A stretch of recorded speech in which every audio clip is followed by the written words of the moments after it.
Olá, eu sou a psicopedagoga Fabiola Serpa e hoje eu vou falar um pouquinho sobre as funções cognitivas. Bom, inclusive já falei um pouquinho sobre isso em alguns postzinhos bem rápidos lá no meu Instagram, então corre lá se você perdeu para você poder ficar por dentro de tudo, certo? Bom, então não é clichê nenhum nós dizermos que o nosso cérebro é uma grande, mas uma grande máquina capaz de coordenar todos os nossos pensamentos, os nossos movimentos, nossas atitudes, nosso desenvolvimento, dentre muitas e muitas outras coisas.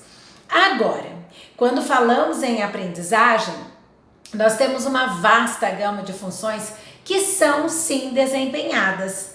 E destas funções nós podemos citar a percepção, a linguagem, a memória e também as funções executivas, que estão em pleno desenvolvimento e também em pleno vapor. No início da vida de qualquer um de nós, lá durante a primeira e a segunda infância, estas funções executivas, elas regem o comportamento humano e entre os 5 e 6 anos passam a ter uma maior complexidade e interferem diretamente na questão da aprendizagem. Então, vamos entender um pouco sobre a percepção, que está intimamente ligada ao sistema sensorial. É a percepção que nos permite realizar a análise e a síntese das diferentes situações através dos órgãos do sentido, ou seja, visão, audição, tato, olfato e paladar. A aprendizagem formal das crianças, a gente sabe que ela é iniciada na educação infantil e as atividades desenvolvidas com ela nesta etapa escolar podem e devem sim desenvolver a questão da percepção. Então, que tipo de atividade nós podemos trabalhar com essas crianças nesta faixa etária?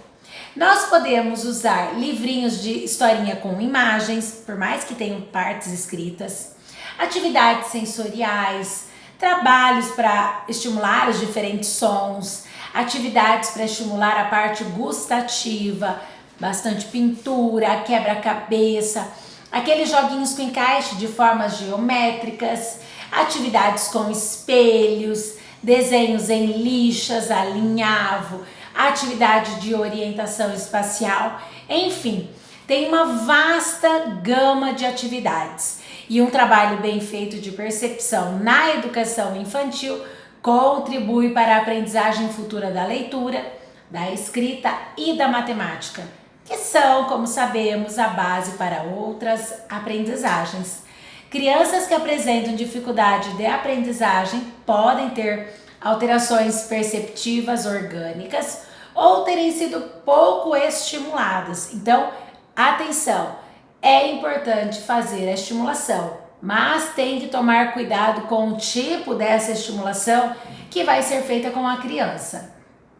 Essas atividades, elas precisam muito respeitar as fases de desenvolvimento de cada criança, independentemente se o seu filho, se o seu aluno é mais sabido ou mais sabida que as demais crianças. Não pode pular etapa, certo? Mas e a memória? Será que ter uma boa memória ajuda na aprendizagem? Sim, é claro que sim. A memória está presente em todas as nossas ações e dependemos dela sempre, pois é ela que nos dá a capacidade para reter as informações que são recebidas através dos nossos órgãos do sentido ou também pelos estímulos que são recebidos pelo ambiente. Dentre os vários tipos de memória, nós vamos nos ater a 3 delas. Memória de trabalho, também chamada de memória operacional, memória de curto prazo e a memória de longo prazo. A primeira delas, que é a memória de trabalho ou também memória operacional, permite que a gente armazene e manipule uma informação que está guardada, além de sermos capazes de associar uma informação armazenada com outras ideias que entram com novos inputs. A memória de trabalho, ela é responsável por retermos uma informação por alguns segundos que vão nos ajudar a executar alguma tarefa. E tem um outro ponto, a memória de trabalho, ela opera em ações cognitivas mais complexas, como compreensão da leitura, da linguagem da leitura, o aprendizado ou raciocínio, o planejamento ou as habilidades lógico-matemáticas. A informação armazenada lá na memória de trabalho é armazenada permanentemente. A memória de curto prazo.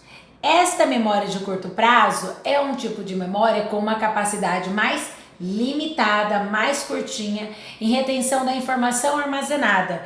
Ela não vai ultrapassar lá de 30 a 40 segundos.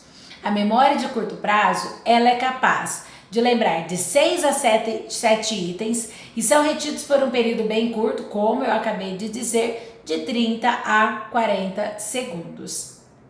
Agora, se ela passar a ser manipulada, trabalhada, ela vai passar lá para a memória de longo prazo. Como nos diz Fonseca, abre aspas, a memória de longo termo, também memória de longo prazo, recebe e armazena informações interpretada, percebida, organizada e compreendida, tornando-a disponível e livre para ser estrategicamente utilizada e também reutilizada no futuro. Fecha as aspas. A memória, ela tem uma importante função na aprendizagem e por isso é muito importante utilizar atividades, utilizar brincadeiras que vão estimular o seu desenvolvimento. Agora, como então estimular a memória lá na educação infantil ou com as nossas crianças em casa?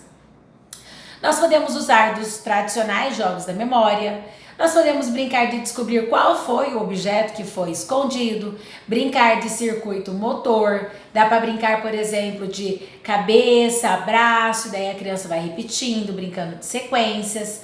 Dá para contar uma história e pedir para que a criança reconte. Podemos trabalhar também com rodas de conversa. Agora, a linguagem. O que nós podemos saber, o que nós podemos falar sobre a linguagem? Normalmente a gente pensa que é só a parte oral, certo? Mas não é. Toda forma de expressão, seja ela oral, escrita, sinestésica e gráfica, é uma forma de linguagem. Mas quando a linguagem começa a ser desenvolvida, você já parou para pensar nisso? A linguagem, ela vai começar a ser desenvolvida lá desde o nosso nascimento. Não é fascinante? Todos nós já passamos por isso. Quando um bebê chora, é uma forma de linguagem. Por mais que ainda seja às vezes um choro inconsciente, é uma forma de linguagem. Conforme os meses vão passando e são feitas as estimulações apropriadas, a criança vai passar a balbuciar e lá por volta dos 12 meses começa a surgir o seu vocabulário, que tende a aumentar bastante lá na primeira, na segunda infância. Esse é um período que a criança ela precisa receber bastante estímulos.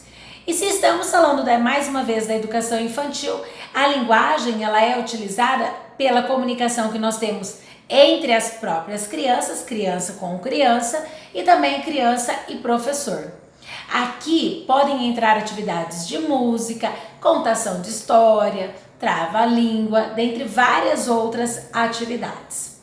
Crianças que apresentam atraso na linguagem poderão sim ter prejuízos na aprendizagem da leitura e também da escrita.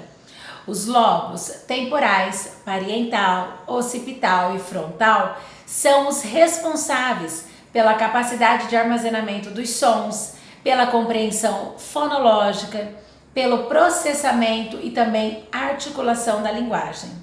A área de Broca e a área de Wernicke são áreas extremamente importantes para o processamento da linguagem, sendo a área de Broca a responsável pela articulação dos sons e a área de Wernicke pela compreensão da fala. Agora, vamos falar de forma bem breve sobre as funções executivas, porque elas permitem que nós realizemos atividades mais complexas e estão relacionados ao pleno desenvolvimento, ao planejamento, ao controle inibitório, a parte da meta, monitoramento, priorização, atenção, memória de trabalho e também a flexibilidade cognitiva. Mas como vocês viram, se vamos falar de funções executivas, tem muita coisa para falar e eu prometo que eu trago isso em um próximo vídeo, certo? Se você gostou desse vídeo, dessas informações, não deixe de curtir o vídeo, compartilhar e curtir o nosso canal, ativando também o sininho, certo? É isso, pessoal. Um abraço a todos vocês. Até mais.